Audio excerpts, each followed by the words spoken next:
지적질을 자주 하고 즐겨하는 사람이 가까이 있으면 그로 인해 정신적, 정서적, 사회적 문제가 발생할 수 있어 매우 위험할 수 있습니다. 이러한 사람은 상대방의 잘못이나 부족함을 끊임없이 지적하면서 상대의 자존감을 깎아내리고 부정적인 영향을 주게 됩니다. 다음은 지적질을 즐겨하는 사람과 가까이 있는 것이 위험한 이유 7가지와 이에 따른 대처법을 살펴보도록 하겠습니다. 지적질을 즐겨하는 사람이 가까이 있으면 위험한 이유 7가지. 첫 번째, 자존감과 자신감 저하. 지적질이 잦은 사람과 함께 있으면 끊임없이 비판을 받게 되는데 이는 상대방의 자존감과 자신감을 심각하게 훼손할 수 있습니다. 지적을 자주 당하면 자신의 생각이나 행동이 틀렸다고 느끼며 자신을 의심하게 되고 스스로를 부정적으로 보게 됩니다. 결과 자존감이 낮아지고 자신감을 상실하게 되며 자신의 판단과 능력을 신뢰하지 못해 무기력 상태에 빠질 수 있습니다. 이는 직장, 학업, 사회생활에서 성과를 내기 어렵게 만들고 전반적인 삶의 질을 저하시킵니다. 두 번째, 정신적 스트레스와 불안감 증가. 지적질을 즐겨하는 사람과 함께 있으면 항상 실수나 비판을 두려워하게 됩니다. 이로 인해 끊임없이 스트레스를 받으며 불안이 커집니다. 상대방의 지적을 예상하며 긴장한 상태로 지내게 되고 자신의 행동에 대해서도 과도하게 신경 쓰게 됩니다.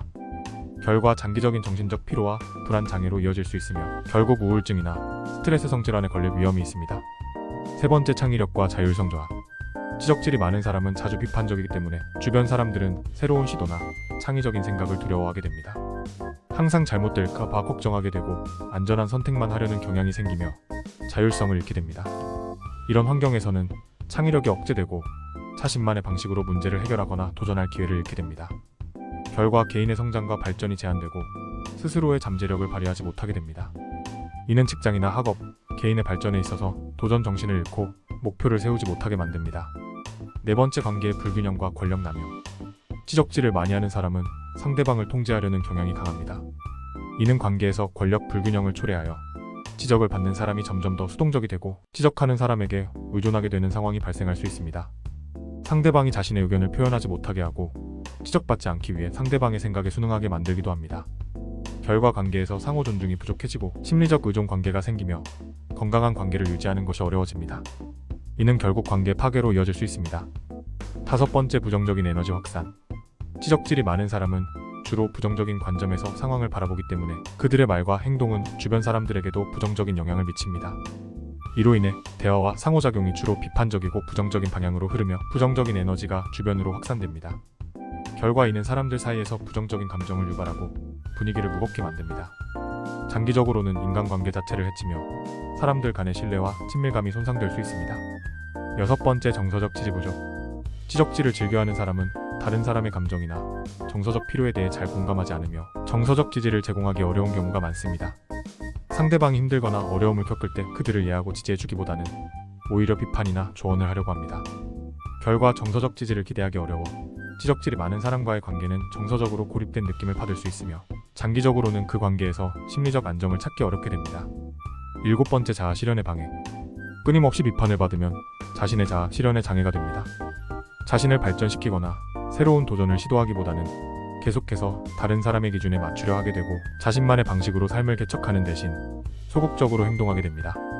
결과 개인의 성장과 성취를 방해하며 자아 실현의 기회를 놓치게 됩니다. 이는 개인의 만족도와 삶의 목표 달성에 큰 방해 요소가 될 수 있습니다. 지적질을 즐겨하는 사람이 가까이 있으면 위험한 이유 7가지를 살펴봤습니다. 지적질을 즐겨하는 사람과 가까이 있으면 자존감이 낮아지고 정신적 스트레스와 불안이 증가하며 창의력과 자율성이 저하될 수 있습니다. 이로 인해 개인의 정신 건강이 악화되고 나아가 관계의 불균형과 부정적인 에너지가 확산되며 건강한 인간관계가 손상될 수 있습니다. 다음으로 그렇다면 이런 경우 어떻게 대처해야 하는지 7가지로 살펴보겠습니다. 첫 번째, 지적을 받아들일 필요가 있을 때. 지적질이 많더라도 때로는 유용한 비판일 수 있습니다. 비판이 도움이 될 수 있는 부분을 분명히 구분하여 받아들일 때는 받아들이는 것이 좋습니다. 다만 이때도 감정적인 상처를 받지 않도록 주의해야 합니다. 대응 방법. 상대방이 말하는 비판 내용 중 구체적이고 건설적인 피드백이 있다면 그 부분을 긍정적으로 받아들이고 개선할 수 있도록 노력하세요. 그러나 불필요하게 감정적이거나 공격적인 지적은 받아들일 필요가 없습니다. 두 번째, 침착한 대처. 지적질이 많은 사람에게 대응할 때 감정적으로 반응하지 않는 것이 중요합니다. 그들의 비판에 과민하게 반응하거나 방어적인 태도를 보이면 갈등이 커질 수 있습니다. 상대방의 비판에 지나치게 신경 쓰지 말고 침착하게 대응하는 것이 최선입니다. 대응 방법. 지적받을 때 즉시 반박하거나 감정적으로 반응하기보다는 잠시 침착함을 유지하고 상대방의 말을 들어보는 태도를 취하세요. 그렇게 생각할 수 있군요. 와 같이 차분하게 반응하고 상대의 비판이 자신에게 불필요한 것이라면 과감하게 넘기는 것이 좋습니다. 세 번째, 경계 설정하기. 지적질이 지나치게 빈번하거나 비판이 지나치게 개인적이고 공격적일 때는 상대방에게 경계를 분명히 설정할 필요가 있습니다. 자신을 무작정 비판하게 놔두면 상대방은 계속해서 같은 방식으로 행동할 것입니다. 자신의 감정을 보호하기 위해서는 상대방에게 명확하게 경계를 표현하는 것이 중요합니다. 대응 방법: 그런 식으로 말하는 것은 저에게 상처를 줍니다. 또는 이 부분은 내가 결정할 문제입니다. 와 같이 정중하지만 단호하게 자신의 입장을 전달하는 것이 필요합니다. 상대방에게 더 이상 지나친 비판을 받아들이지 않겠다는 메시지를 명확하게 전달하세요. 네 번째, 지적질의 동기 파악. 상대방이 왜 지적질을 하는지 동기를 파악하는 것도 중요합니다. 일부 사람들은 우월감을 느끼고 싶어서 지적을 하기도 하고, 일부는 상대방을 진심으로 돕고자 지적을 하는 경우도 있습니다. 그들의 의도를 이해하면 대응 방법을 더 잘 조정할 수 있습니다. 대응 방법: 만약 상대가 도움을 주려는 의도라면 피드백을 건설적으로 받아들이고 협력할 수 있습니다. 하지만 단순히 비판하고 우월감을 느끼려는 동기라면 그들의 말을 신중하게 받아들이지 않고 불필요한 상호작용을 줄이는 것이 좋습니다. 다섯 번째, 감정적 거리를 두기. 지적질을 자주 하는 사람과 함께 있다 보면 부정적인 감정이 축적되어 스트레스가 쌓일 수 있습니다. 이런 경우 감정적으로 거리를 두는 것이 중요합니다. 지적질을 받더라도 그것이 내 가치와 능력을 판단하는 기준이 되지 않음을 인식해야 합니다. 대응 방법: 상대방의 비판이 자신의 자존감에 영향을 미치지 않도록 스스로의 자기 가치를 명확히 하고, 비판이 나의 자아를 정의하지 않는다는 사실을 상기하세요.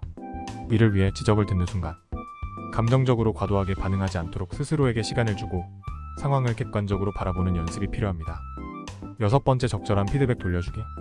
지적질이 많은 사람은 대체로 자신이 비판받는 것을 좋아하지 않는 경향이 있습니다. 그들에게도 적절한 피드백을 돌려주는 것이 효과적일 수 있습니다. 이를 통해 그들이 지적할 때 자신의 태도에 대해 다시 생각해보게 만들 수 있습니다. 대응 방법: 상대방이 지나치게 지적할 때 그 의견은 감사하지만 이런 부분은 이렇게 생각해보면 어떨까요? 와 같이 부드럽지만 역피드백을 주는 방식으로 대응할 수 있습니다. 상대방이 스스로의 행동을 반성하게 만들 수 있는 방법입니다. 일곱 번째, 필요할 때는 관계 정리. 지적질이 너무 심하거나 상대방이 지속적으로 부정적인 영향을 미친다면 그 사람과의 관계를 정리하는 것도 한 가지 방법입니다. 지속적으로 지적을 받고 스트레스를 받는 상황은 장기적으로 정신적 건강에 좋지 않기 때문에 필요시 거리를 두는 것이 바람직할 수 있습니다. 대응 방법: 관계를 완전히 끊기 어렵다면 그 사람과의 상호작용을 최소화하고 중요한 상황이 아니라면 만나지 않도록 하세요. 또한 그 사람과의 관계가 내 삶에 끼치는 부정적 영향을 객관적으로 평가해 거리 두기를 시도하는 것이 필요할 수 있습니다. 지적질을 즐겨하는 사람에게 현명하게 대응하는 방법. 지적질이 많은 사람과의 관계는 자존감에 부정적인 영향을 미치고 스트레스를 유발할 수 있지만 올바른 대응법을 통해 관계를 관리할 수 있습니다. 침착한 대처, 경계 설정, 감정적 거리두기 등은 지적질로부터 자신의 감정을 보호하고 상대방과의 관계에서 더 나은 상호작용을 할 수 있게 도와줍니다. 상황에 따라 적절하게 대응하고 필요할 경우 관계 정리도 고려하여 자신을 지킬 수 있어야 합니다. 감사합니다.